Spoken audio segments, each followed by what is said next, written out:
Hello everyone, welcome to PRT Pathshala. आज हम बात करेंगे अपने एनआईएस के नोट्स को लेकर डिस्कस करेंगे और जानेंगे इन शॉर्ट कि हमें अब हमारे पास इतना टाइम नहीं कि हम डिटेल में करें। हो सकता है अभी एग्ज़ाम नहीं आएगा, पहले हमें नोट्स से रिवाइज करेंगे अपने एनआईएस के मॉड्यूल्स और फिर हम डिटेल वाइज चैप्टर भी स्टार्ट करेंगे सीरीज़, अगर हमारे पास टाइम बचता है और एग्ज़ाम अभी कंडक्ट नहीं हो रहा है। तो स्टार्ट कर देते हैं। सबसे पहले बात करते हैं यूनिट 1, जिसमें हम इंडियन एजुकेशन सिस्टम का 1 है, यानी कि जो इंडियन एजुकेशन सिस्टम उसको मैंने 2 पार्ट में डिवाइड किया है। ये 1 है और एक 2 है। इसमें है एंशियंट इंडियन एजुकेशन, यानी कि प्राचीन समय में कैसी थिंग्स थी, हाउ थिंग्स वर, यानी कि कैसी चीज़ें थी। हिंदी और इंग्लिश में आपको बाइलिंगुअल नोट्स देखने को मिलेंगे। जो नॉलेज है उसको तीसरी आई माना जाता है किसी भी इंडिविजुअल की, यानी कि जो ज्ञान है, नॉलेज है, वो क्या है, व्यक्ति का तीसरा नेत्र है। अब एजुकेशन की शुरुआत, जैसे हिंदू धर्म में 16 संस्कार माने जाते हैं, तो उसी के अनुसार जब उपनयन संस्कार के अनुसार के बाद क्या होती है, एजुकेशन की शुरुआत होती है। शिक्षा की शुरुआत उपनयन से होती है। संस्कार, सह शिक्षा यानी कि को एजुकेशन, ठीक है। कुछ वुमेन हैं जो विद्वान महिलाएं हैं, उनके नाम दिए गए हैं गार्गी, अटारिया, कौशल्या, तारा और द्रौपदी। ये उस समय की क्या है, स्कॉलर वुमेन थी, यानी कि विद्वान महिलाएं थी। इन्होंने गुरु बना रखे थे, क्योंकि पहले तो गुरु परंपरा चलती थी और उसके अनुसार ये पढ़ाई भी करती थी। नेक्स्ट है लोअर लेवल एजुकेशन, यानी कि निचले स्तर की शिक्षा में क्या आता है कि everyday mundane life activity and social interaction, यानी कि जो सांसारिक जीवन की गतिविधियां हैं, यानी कि जो भी हम डे टू डे लाइफ में करते हैं, सोशल इंटरेक्शन, इसे हमने कंसिडर किया है कि ये होती है lower level of education. Higher level of education में क्या चीज़ें इंक्लूड की जाती है, ग्रामर को स्टडी करना, हिस्ट्री को, मिथोलॉजी को, मैथमेटिक्स को, वेद्स को, लॉजिक को, polity, science of war, worship और यहाँ पे फाइन आर्ट्स, ये सब हायर एजुकेशन में कंसिडर किया गया। 4 स्टेजेस की बात करें तो ब्रह्मचर्य मतलब कि इसमें ना 4 स्टेजेस होती थी। तो लाइफ के जैसे 4 स्टेजेस होते, तो पहले होता था ब्रह्मचर्य आश्रम, मतलब इसमें लर्नर ऑब्जर्विंग सेलिब्रेसी।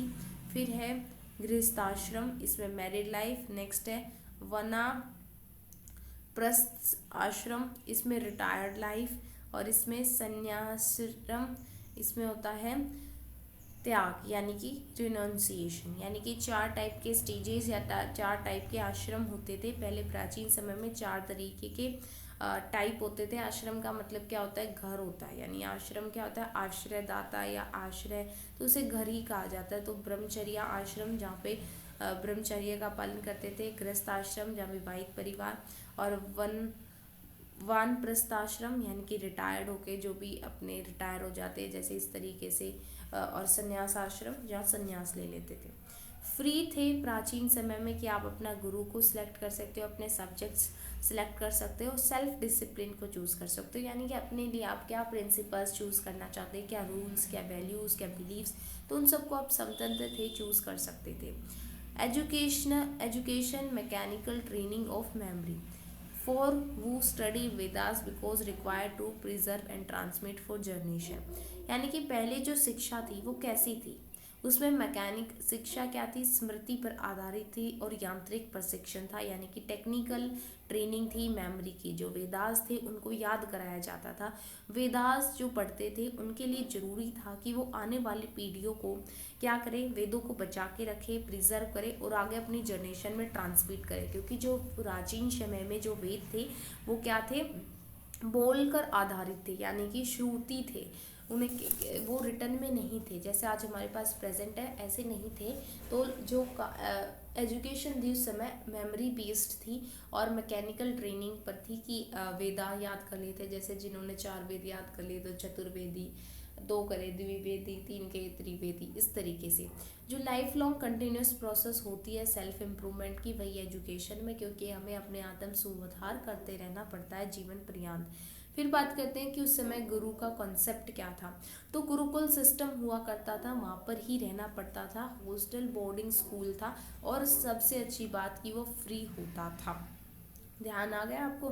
क्या होता है, फ्री होता था, कोई भी फीस नहीं ली जाती थी, आपको वहीं रहना होता था, हॉस्टल होता था और बोर्डिंग स्कूल होता था। इरिस्पेक्टिव ऑफ रिचनेस और हाई स्टेटस, यानी कि इनके बिना, यानी कि पहले गरीब और अमीर या कुछ भी नहीं है ऐसा नहीं देखा जाता था। हर एक बच्चे को एज अ शिष्य ट्रीट करता था अपना गुरु, इरिस्पेक्टिव ऑफ रिचनेस और हाई स्टेटस। जैसे अगर हम बात करें, सुदामा क्या थे, एक ब्राह्मण थे, और उनके वैसे गरीबी थी, भले ही वो ब्राह्मण ब्राह्मण थे, क्योंकि वो मांग कर नहीं खाते थे, राइट। और कोई आ जाती थी भिक्षा, वैसे ही उनके घर तो खा लेते थे। और उस दूसरी साइड देखे जो श्री कृष्ण थे, वो उनके क्लास फेलो थे, क्लासमेट थे, सहपाठी थे, और फिर भी वो एक गुरु के साथ रहते थे, जबकि वो बाद में चल के क्या बने, राजा बने। तो ये बताया गया है कि रिस्पेक्टिव ऑफ रिचनेस और हाई स्टेटस, जो गुरु है कोई भेदभाव नहीं करता था। नेक्स्ट है जो फाइनेंस बैग अलार्म्स, यानी कि मधुकरी, उन्हें विनम्रता सिखाई जाती थी। जैसे इसमें उन बच्चों को, अब उनका बच्चों का खाना कैसे चलेगा, क्योंकि हम उनसे फीस तो ले नहीं रहे हैं, तो उसके लिए मधुकरी करनी होती थी बच्चों को, यानी कि घर घर जाकर भीख मांगनी पड़ती थी। वित्त यानी कि फाइनेंस, भीख यानी कि पैसे, कोई पैसे दे देता, रोटी दे देता, वैसे जनरली पैसे ही मांगने जाते थे, क्योंकि फिर उनके गुरु में वो खुद, मतलब आश्रम में जाके खुद सेल्फ, मतलब कि टीम वर्क करके खाना खुद पकाते थे। तो उन्हें विनम्रता सिखाई जाती है, यानी कि ह्यूमिलिटी सिखाने के लिए क्या की जाती थी, मधुकरी कराई जाती थी, यानी ये सिस्टम प्रैक्टिस होती थी। नेक्स्ट है विद्याधन सर्वश्रेष्ठ दान माना गया है, यानी कि अगर आपको कुछ चीज़ का दान करना है तो विद्या का दान कर दीजिए, यानी कि जो भी विद्या, जो स्किल या जो नॉलेज आपको आती है उसको स्प्रेड कीजिए, अपने पास नहीं रखिए, क्योंकि जितनी बांटोगे उतनी बढ़कर आती है आपके पास। इसे बेस्ट दान माना गया है। अदर जो फाइनेंस थे, यानी कि इन्हें और कहाँ से पैसा मिलता था, तो जो राजा लोग हैं वो दान करते थे। फिलैंथ्रोपिस्ट, फिलैंथ्रोपिस्ट क्या आपका इंग्लिश का वन वर्ड सब्स्टिट्यूशन भी है। फिल यानी कि लवर, एंड्रो यानी कि जो पर्सन होते हैं, मानवता से प्रेम करने वाले लोग। और राजा लोग क्या करते थे, फाइनेंस डोनेशन देते थे, दान देते थे। फिर गुरु दक्षिणा भी होती थी, वो क्या होती थी, जो गुरुकुल की तरफ से गिफ्ट, गुरुकुल को कोई जो शिष्य है वो गिफ्ट दिया करता था at the end of the study. जब उसकी स्टडी कंप्लीट हो जाती थी तो गुरु को या गुरुकुल को जो गुरु दक्षिणा यानी जो गिफ्ट दिया जाता था उसे गुरु दक्षिणा कहते थे। अब गुरु क्या होते थे, रियल स्कॉलर, यानी कि वास्तविक विद्वान माने गए हैं। प्रूवन मास्टर यानी कि सिद्ध पुरुष, सिद्ध गुरु होते थे। स्पिरिचुअली इनलाइटेड पर्सन भी होते थे, यानी आध्यात्मिक रूप से भी परब्रह्म व्यक्ति होते थे। फिर है स्नेह निगरानी प्रणाली, यानी कि स्नेह मॉनिटोरियल सिस्टम, जो सन ऑफ द टीचर या फिर ओल्डर सीनियर है उसे भी एज अ टीचर पढ़ाने की अनुमति होती थी। जैसे यूँ नहीं कहते कि हमारे समय में क्या बोलते हैं, पीयर ट्यूटरिंग का कॉन्सेप्ट आ गया है, प्राचीन समय में ये पहले भी था। या तो टीचर का सन, जैसे कई बैच होते थे उसमें भी जो शिक्षा होती है, जैसे अगर शिक्षा पूरी हो जाती तो बच्चे घर चले जाते हैं, ऐसे ही तो चेंज होता रहता है, जैसे बैच चेंज होता रहता है, तो उस तरीके से वहाँ भी चेंज होते थे। तो जो टीचर का सन है या फिर जो ओल्डर सीनियर होता है उसे एज अ टीचर भी वो क्या करता था, पढ़ा लेता था। तो उसे बोलते हैं स्नेह मॉनिटोरियल सिस्टम, स्नेह निगरानी प्रणाली, यानी कि जैसे अगर टीचर को, गुरु को भी तो अपना बच्चा डील करना है ना, उसको भी ट्रेन करना, आगे चल के अब गुरु के बाद क्या बनेगा, उसका बेटा ही बनेगा ऐसा टीचर। तो इस तरीके से इन्हें स्नेह मॉनिटोरियल सिस्टम कहते थे। फिर है मनु का पीरियड, मनु का पीरियड यानी कि चतुर्वर्ण्य become social order family profession, यानी कि मौर्य काल में क्या हुआ है, चतुर्वर्ण, यानी कि जो हमारी जो सोसाइटी है वो चार वर्ण में बट गई। सबको पता है चार कौन कौन से वर्ण थे, कि पहले तो ब्राह्मण, ये होते हैं, लास्ट होते हैं शूद्र, तो वैश्य, और एक होता है क्षत्रिय। तो इन चार वर्ण में जो मनु के समय में ये पीरियड था वो बन गया, और सोशल ऑर्डर बन गया। क्या बन गया है कि जो फैमिली के प्रोफेशंस हैं उन्हीं को क्या करता है, पास ऑन करना होता है। बात करते हैं उस समय की रोल और रिस्पॉन्सिबिलिटीज़ क्या होती थी गुरु की। तो गुरु टीचर होता था, पढ़ाता था। स्कॉलर यानी कि स्वयं विद्वान होता था। मिशनरी यानी कि प्रचारक होता था यानी कि प्रचार करता था, एक फ्रेंड होता था फिलोसफर यानी दार्शनिक, और एक गाइड होता था। यानी ये सारे के सारे गुण क्या हैं, उस समय गुरु में पाए जाते थे। Teacher, scholar, missionary, friend, philosopher और गाइड। फिर बात करते हैं टीचिंग मेथड। टीचिंग मेथड क्या था, ओरल इंटरेक्शन था, यानी उस समय कॉपी किताब इनसे लिखना नहीं होता था, प्रैक्टिकल बेस्ड ज़्यादा चीज़ें होती थी, और जो भी पढ़ाना होता था वो ओरल इंटरेक्शन होता था। कौन कौन से मेथड्स यूज़ करते थे, लेक्चर मेथड, फिर आता है डिस्कशन, डेमोन्स्ट्रेशन, डिबेट्स, डिस्कशन तो ये होगा, और रेसिटेशन, सहस्वर पाठ, इन सभी मेथड्स का इस्तेमाल किया जाता था। आप देख सकते हो ये जनरली क्या है, ये दोनों ही टाइप के हैं, स्टूडेंट सेंटर्ड भी हैं और टीचर सेंटर्ड भी हैं। कोई भी टर्मिनल एग्जामिनेशंस नहीं होता था, यानी कि कोई टर्मिनल परीक्षा नहीं होती थी, कंटिन्यूस कॉम्प्रिहेंसिव चलता था। यानी कि जो अब आया है CCE, वो हमारे प्राचीन समय में ऑलरेडी प्रेजेंट था। कंटिन्यूस और कॉम्प्रिहेंसिव इवैल्यूएशन हुआ करते थे। कोई डिग्री या कोई डिग्री नहीं होती थी, सर्टिफिकेट नहीं होता था। गुरु वुड प्रेजेंट, गुरु खुद को गुरु के सामने साबित करना होता था। तो गुरु क्या कहते थे कि अब आपकी शिक्षा पूरी हो गई है, जाइए, और मतलब कि आपने अच्छे से शिक्षा ग्रहण की है, इस तरीके से, यानी खुद को गुरु के सामने साबित करना होता था। बुद्धिस्ट पीरियड के समय में क्या हुआ, यानी कि बौद्ध काल आ गया। उस समय हायर लर्निंग इंस्टीट्यूशंस की स्थापना हुई, यानी कि जो उच्च स्तर पे जो हायर लर्निंग इंस्टीट्यूशंस खोले गए, जैसे मोनेस्ट्रीज और टेम्पल्स। मोनेस्ट्रीज क्या होते हैं, जैसे मठ बोला जाता है, बुद्धिस्ट में क्या होते हैं, मठ होते हैं, टेम्पल होते हैं, वो सब खोले गए। बिग एस्टेब्लिशमेंट्स हुई किसके, राजा के दौरान, जो अशोका था, राजा जो अशोका था उन दौरान इनकी बहुत ज़्यादा स्थापना की गई। एडमिशन्स कैसे होते थे, एंट्रेंस टेस्ट होता था, शुरू में ही एंट्रेंस टेस्ट होता था।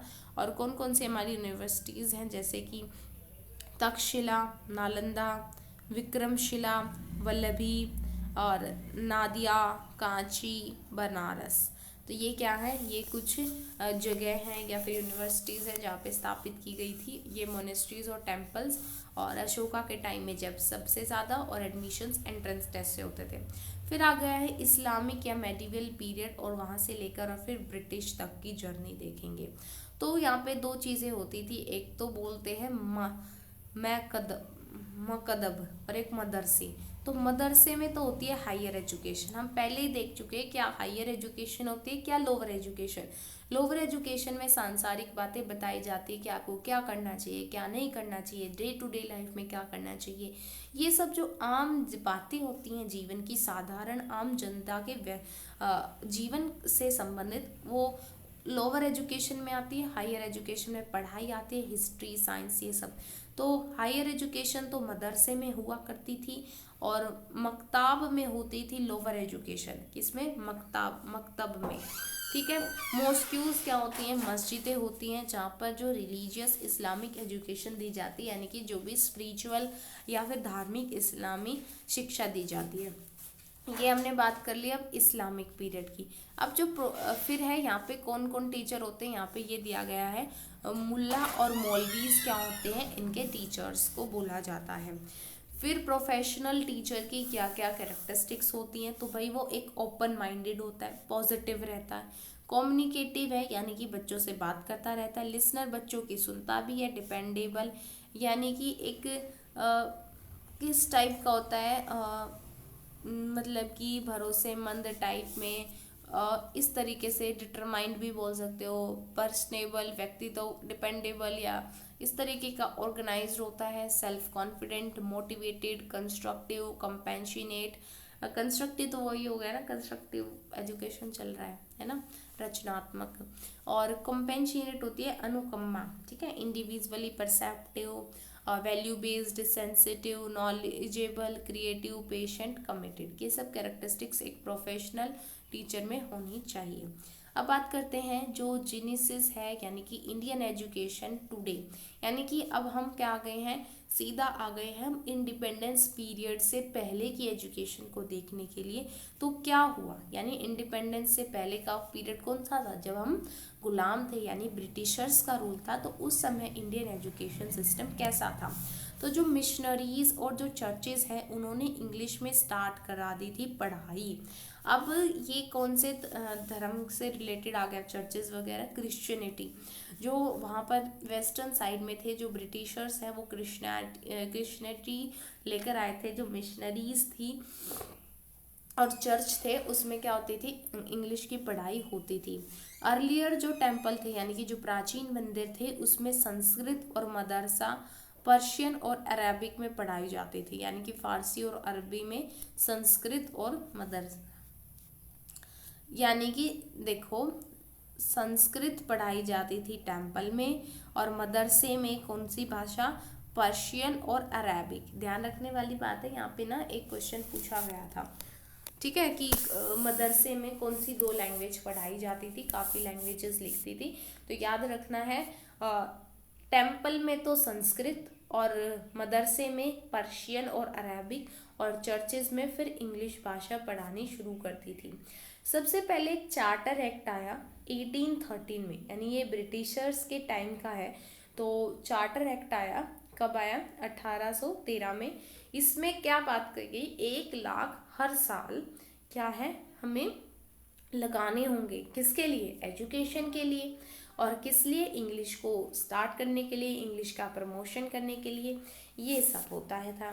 तो इसमें एजुकेशन में क्या है, चार्टर एक्ट में कितने लाख की बात करी गई, 1 लाख एवरी ईयर हम एजुकेशन पे लगाएंगे इंग्लिश को सपोर्ट करने के लिए। हर 20 साल में रीन्यू करेंगे, यानी कि जैसे कि अगर कोई दिक्कत आती है या फिर अमाउंट वगैरह करना है चेंज वगैरह, या हमें इसकी डीमेरिट्स दिख रही हैं तो उनको सॉर्ट आउट करने के लिए हर 20 साल में रीन्यू करेंगे। इन्होंने क्या किया, लिटरेचर को प्रमोट किया और जो साइंस की नॉलेज है उसको भी बढ़ावा दिया। इसकी जो फाइनेंशियल अरेंजमेंट है वो उस समय क्वीन करती थी, यानी कि वहाँ पर जो इनकी इंग्लैंड में महारानी नहीं थी, वही इनको फाइनेंशियल अरेंजमेंट करके देती थी। और जो ईस्ट इंडिया कंपनी था उसकी जिम्मेदारी सौंप दी थी एजुकेशन को स्प्रेड करने के लिए। फिर आता है इसी में, ये अब बहुत सारे लॉज टाइप में आएंगे। फिर इसके बाद आया हमारा मैकुले मिनट्स। मैकुले मिनट्स किसने दिया, किसने लागू किया, थॉमसन, बेबिंगटन, मैकोले ने। ये 4 साल के लिए ही टिका, 34 से लेकर 38 तक 4 साल। उस समय जो गवर्नर जनरल था विलियम बेंटिंक, उनके द्वारा आया था इशू मोमेंडम। जनवरी 1835 में क्या किया गया, इशू कर दिया गया। इसने रिजेक्ट किया। इसका काम क्या था, मैकुले मिनट्स, मिनट्स में आया और मिनट्स में चला गया, इस तरीके से याद कर सकते हो कि ये ज़्यादा नहीं टिक पाया, क्योंकि इसने दोनों ही लैंग्वेजेस को क्या कर दिया, रिजेक्ट कर दिया और केवल इंग्लिश लैंग्वेज को मीडियम ऑफ इंस्ट्रक्शन बना दिया स्कूल में या जो भी होता था। इसने नेटिव लैंग्वेजेस दोनों को पीछे कर दिया, अरेबिक का और संस्कृत का, ठीक है। फिर जो डाउनवर्ड फिल्ट्रेशन है, डाउनवर्ड फिल्ट्रेशन यानी कि can not teach all so teach high class only, they will teach others. यानी इन्होंने कहा कि हम इतना पैसा खर्च क्यों करें, हम हर एक भारतीय को क्यों पढ़ाएं। इन्होंने इसमें भी दिमाग लगाया और इन्होंने कहा कि हम सिर्फ हाई क्लास बच्चों को पढ़ाएंगे और वो आगे औरों को पढ़ाएंगे, ठीक है। तो ये ज़्यादा टिक नहीं पाया क्योंकि इसने क्या किया, रिजेक्ट कर दिया जो भी लैंग्वेजेस था, नेटिव लैंग्वेजेस को रिजेक्ट कर दिया और इंग्लिश को ही क्या माना, मीडियम ऑफ इंस्ट्रक्शन माना। जनवरी 1825 में आया था, ये गवर्नर जनरल थे विलियम बेंटिक और थॉमसन बेगिंगटन मैकुले ने दिया था, ठीक है। फिर इसमें आती है एक इनकी स्टेटमेंट, एक जो सिंगल शेल्फ है ना, इन्होंने एक बहुत मतलब बेकार सी, भारतीयों के प्रति तो बेकार ही थी, इन्होंने ना एक स्टेटमेंट दी थी और ये जनरली पूछ ली जाती है किसने दी थी। यानी कि जो एक अच्छी यूरोपियन लाइब्रेरी की, यानी कि तुम्हारा साहित्य बेकार है, इसका अर्थ ये है कि भारत का और अरेबिया यानी कि जो मुस्लिम्स थे वो अरेबियन भाषा में और पर्शियन का यूज़ करते थे। तो इन्होंने कहा कि जो सिंगल शेल्फ यानी कि एक अच्छी शेल्फ यूरोपियन लाइब्रेरी की, वो कहीं ज़्यादा अच्छी है, उसमें सारा का सारा अरेबिया और इंडिया का पूरा लिटरेचर मतलब उसके आगे कुछ भी नहीं है, इस तरीके से है। जैसे एक अच्छे यूरोपियन पुस्तकालय का एक शेल्फ भारत और अरब के पूरे देशी साहित्य के लायक था, इस तरीके से। Making of a class of person India इनका उद्देश्य क्या था मैकले मिनट्स का, कि हमें ऐसे लोग बनाने हैं जो कि ब्लड में यानी कि खून में और कलर में तो भारतीय हो, लेकिन कैसा टेस्ट हो, इंग्लिश टेस्ट हो, वो उनके ओपिनियंस, उनकी जो मॉरलता, ये कहते हैं जो भाषा है ना, वो पहनावा, संस्कृत, ये सब चीज़ें होता है कि इंसान को अंदर से कैसा है, अंदर से बिल्ड ऑन कैसा है, ये सब जो चीज़ें बताई जाती हैं वो सब हमारी लैंग्वेज से रिलेटेड ही होती है। तो इन्होंने कहा है making of A class of person जो कि भारतीय हों ब्लड और कलर में, लेकिन क्या हो, इंग्लिश हो, टेस्ट में, ओपिनियन और मॉरल्स में।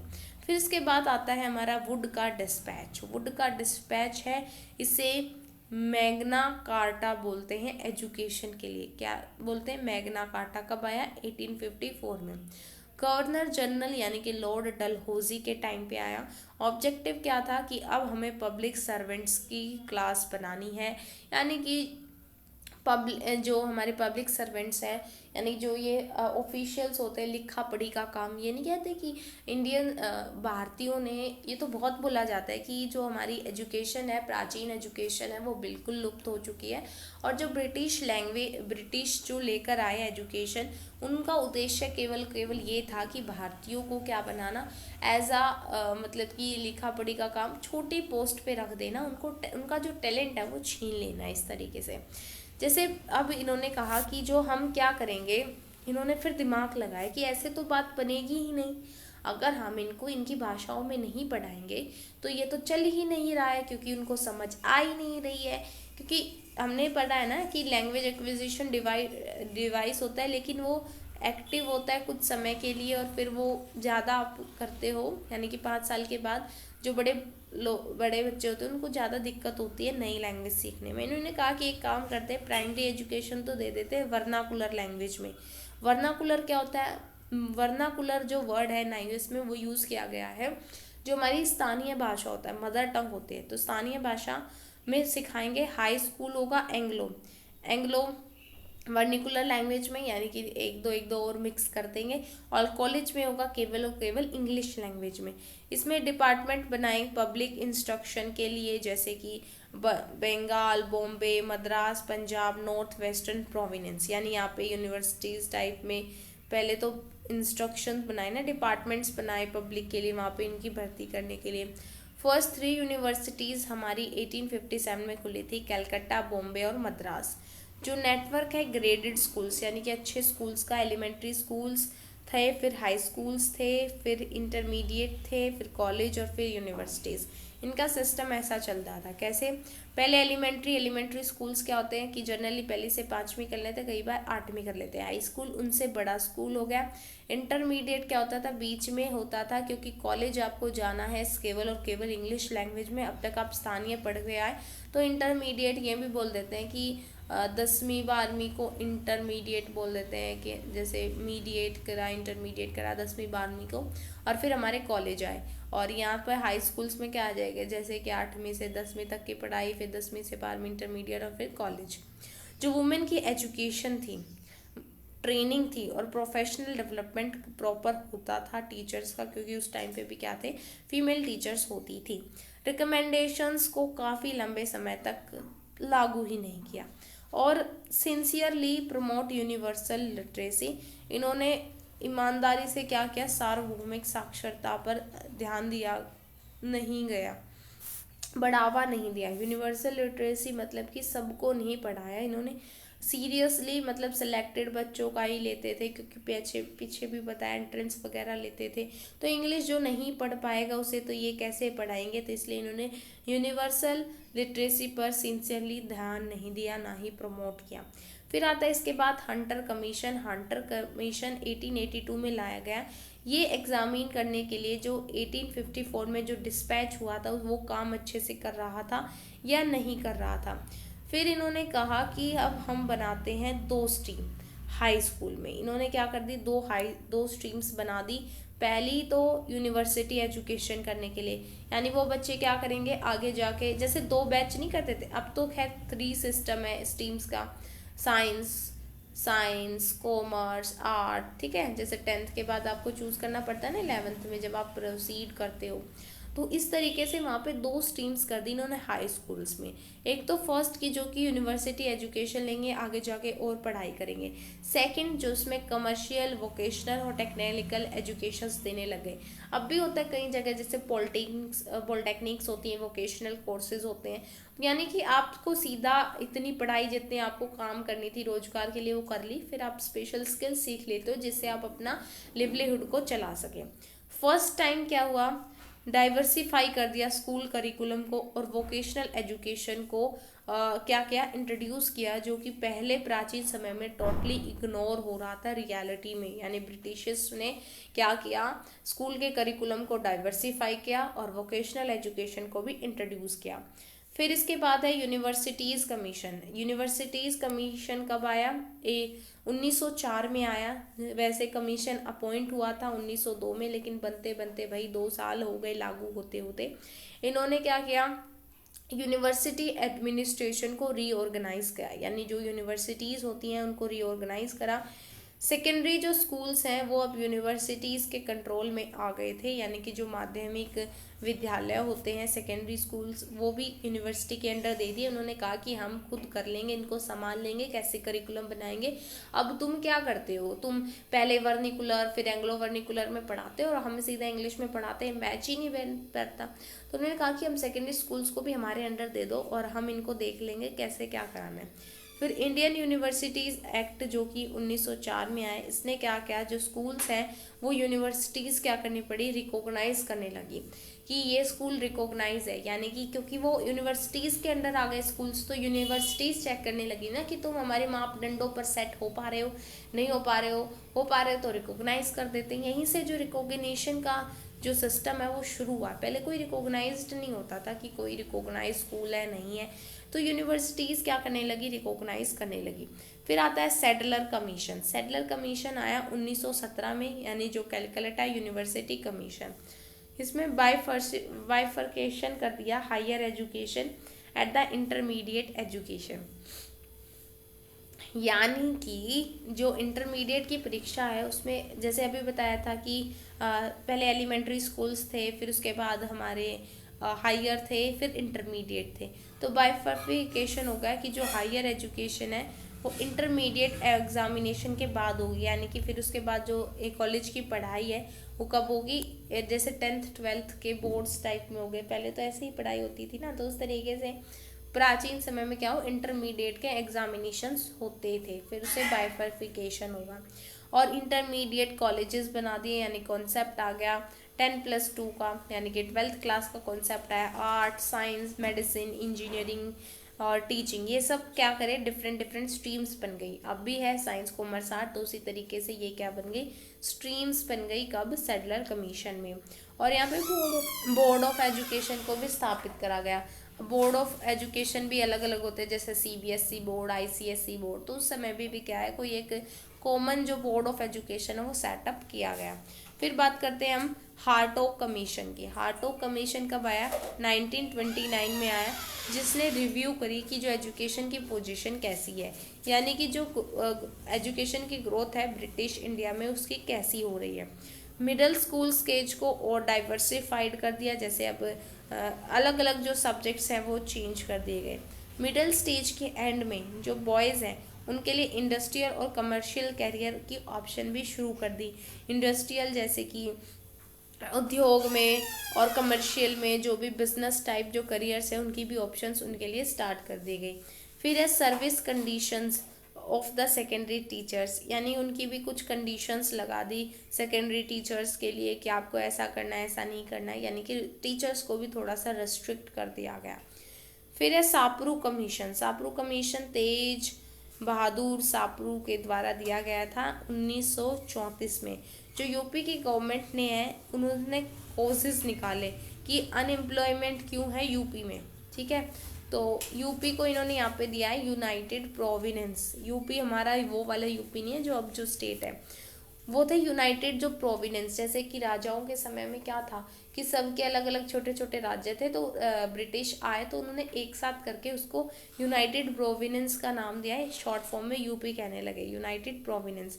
तो उनके कॉजेज को क्या किया, इन्होंने आइडेंटिफाई करा, फिर उन्होंने पर्पस निकाला कि एजुकेशन का पर्पस क्या है, यानी कि सिर्फ एग्ज़ाम और डिग्री यही है पर्पस। फिर इन्होंने सजेशन दिया कि आप सेकेंडरी स्टेज पे डिवर्सिफाई करो, इंटरमीडिएट स्टेज को ख़त्म कर दो, वोकेशनल ट्रेनिंग दो, डिग्री के कोर्स कराओ 3 साल के। यानी कि इन्होंने क्या फाइंड आउट करा, इन्होंने फाइंड आउट करा कि कोज क्या है जो एजुकेशन मतलब अनएम्प्लॉयमेंट का यूपी में यानी यूनाइटेड प्रोविडेंस में कोज क्या है इतनी ज़्यादा एम्प्लॉयमेंट का। तो वो क्या था, क्योंकि एजुकेशन का उस समय तक यही मतलब हो चुका था, सिर्फ एग्ज़ाम और डिग्री। अब स्किल्स आती नहीं थी तो अब एम्प्लॉय कैसे हों। इस तरीके से फिर इन्होंने सजेशन दिए कि डिग्री के कोर्स को 3 साल का कर दो, वोकेशनल ट्रेनिंग दो, डाइवर्सिफाइड कोर्स कराओ और इंटरमीडिएट स्टेज को ख़त्म कर दो। फिर इसके बाद आता है हमारा एबॉट वुड रिपोर्ट 1937 में। इन 3 लोगों ने मिलकर दिया, मैसर्स, एबॉट और वुड। इसमें इन्होंने जो भी प्रॉब्लम्स थी वोकेशनल एजुकेशन उनको डिस्कस किया, सजेशन दिया कि वोकेशनल के इंस्टीट्यूशंस में हिरार्की होनी चाहिए। पॉलिटेक्निक, अब पॉलिटेक्निक की शुरुआत यहीं से हुई थी। ये क्वेश्चन पूछा जा सकता है कि जो पॉलिटेक्निक है इंस्टीट्यूशंस हैं वो किस लॉ से शुरुआत हुई। इनकी 1937 में हुई एबॉट वुड रिपोर्ट के अनुसार। एग्रीकल्चर के हाई स्कूल्स बनने लगे, क्योंकि खेती जो इंडिया है वो कृषि प्रधान जो हमारा देश है, तो उसमें हमें एग्रीकल्चर में इम्प्रूवमेंट लाने के लिए एग्रीकल्चर के हाई स्कूल्स की स्थापना की गई। फिर अब बात करते हैं जाकिर हुसैन कमेटी रिपोर्ट 1937 में आई थी वर्धा स्कीम बेसिक एजुकेशन पर।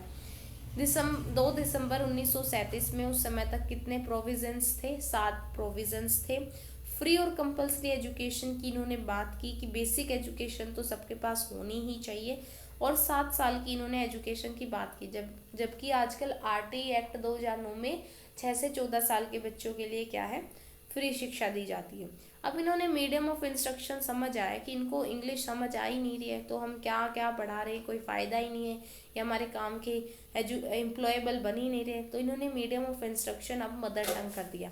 मैनुअल और प्रोडक्टिव वर्क यानी कि प्रैक्टिकल नॉलेज पर भी फोकस किया। सेल्फ सफिशिएंट किया, यानी कि शिक्षकों को परीक्षण में खुद से देंगे, यानी कि कवर द आत्मनिर्भर शिक्षक, यानी कि टीचर्स को खुद इंडिपेंडेंट दे दिया कि वो अपनी मेहनत करेंगे, खुद अर्न करेंगे। नेक्स्ट वर्क सेंट्रिक एजुकेशन, जो वर्क सेंट्रिक एजुकेशन, इसमें वर्क सेंट्रिक एजुकेशन में क्या होता है कि जो वर्क सेंटर्ड एजुकेशन हो गई थी। फिर इसके बाद हम बात करेंगे, कितना है, बस इतना है, थोड़ा सा रहता है। द सारगेट रिपोर्ट आई थी 1984 में, जिसमें हमने यूनिवर्सलाइजेशन कर दिया एलिमेंट्री एजुकेशन का, यूईई। ये कॉन्सेप्ट तो अभी भी चलता आ रहा है कि हमें क्या करना है, जो प्राथमिक शिक्षा है उसका सार्वभौमिकरण, यानी कि सबको एटलीस्ट एलिमेंट्री एजुकेशन तक तो पढ़ाई कर ही ले। पहली कॉम्प्रिहेंसिव स्कीम थी, यानी कि इसमें क्या था, अच्छे से डिटेल में बताया गया था, सारी स्टेजेस को कवर अप किया था। इन्होंने बांट दिया एजुकेशन को, प्री प्राइमरी एजुकेशन बांध दिया कि 3 से 6 साल तक क्या होगी, प्री प्राइमरी एजुकेशन होगी, यूनिवर्सल होगी, सभी करेंगे, कंपलसरी होगी, और प्री प्राइमरी बेसिक एजुकेशन दी जाएगी। ये तो थी प्री प्राइमरी। फिर बेसिक एजुकेशन क्या होती है, 6 से 11 साल तक जूनियर बेसिक नाम दिया, और फिर सीनियर बेसिक नाम दिया 11 से 14 तक। इसमें जो स्टूडेंट टीचर रेशो था वो 30:1 था, और सीनियर में क्या होगा 25:1 था। 2 टाइप के हाई स्कूल्स थे, एकेडमिक थे जो एकेडमिक शिक्षा देते थे, टेक्निकल थे जो कि वोकेशनल पर ध्यान देते थे। जो मीडियम ऑफ इंस्ट्रक्शन है हाई स्कूल में भी अब क्या कर दिया, मदर टंग कर दिया गया, क्योंकि अच्छे से शिक्षा दी जाए। डिग्री कोर्स 3 साल की होनी चाहिए, अभी भी ये हम फॉलो करते आ रहे हैं। खैर अभी क्या कर दिया है सरकार ने, 4 का कर सकते हो, लेकिन जैसे फिर भी इग्नू में तो बीएससी अभी भी शायद 3 की है, जिन्होंने 2023 के तक एडमिशन लिया, 24 के बाद तो मे भी ऑप्शन आ जाए। फिर liquidation of adult literacy in about 20 years, यानी कि जो अडल्ट की लिटरेसी भी क्या है उस पर भी ध्यान देने लगे। अब क्या हुआ कि उस समय नीतियाँ कमज़ोर थी, पढ़ नहीं पाए उस समय जब वो बच्चे थे, लेकिन अब वो अडल्ट हो गए, तो जो लगभग 20 वर्षों में वयस्क तो 20 सालों के बाद इन्होंने याद आया कि हम अडल्ट इलिटरेसी बहुत हो चुकी है तो उन पर भी कुछ ध्यान दिया जाए। फिर एक कंपलसरी फिजिकल एजुकेशन कर दी। अभी भी देखो कंपलसरी फिजिकल एजुकेशन अभी भी होती है, जैसे आपके पास 9, 10th, 11th, 12th में क्या होता है, एक फिजिकल एजुकेशन का टॉपिक होता है, मतलब सब्जेक्ट होता है जो आपको पढ़ना होता है। फिर इन्होंने सैलरी स्केल्स में भी क्या की, इम्प्रूवमेंट की, क्योंकि अगर टीचर को सैलरी कम मिलेगी और खेती में ज़्यादा मिल रही है तो जाहिर सी बात है वो खेती ही करेगा, टीचर क्यों बनेगा। इस तरीके से इन्होंने सैलरी स्केल में भी इम्प्रूवमेंट की। फिर एक क्योट्स है कि जो भाटी हारी इन निश्तिका सेज without education we are beast, तो तरबी हरी, ठीक है, भर्ती हरी। तो इन्होंने कहा कि शिक्षा के बिना हम जानवर हैं, तो ये जो स्टेटमेंट आपसे पूछी जा सकती है तो ये भर्ती हारी इन निश्तिका ने ये कहा है, without education we are peace. तो इसी के साथ जो नोट्स के द्वारा है हमने आज हमारी जो यूनिट 1 है उसको स्टार्ट किया, लेकिन उसका पार्ट 1 हुआ है, पार्ट 2 इसके बाद जल्दी आएगा। आप हमारे चैनल के साथ जुड़े रहें। We will meet in next session, till then bye.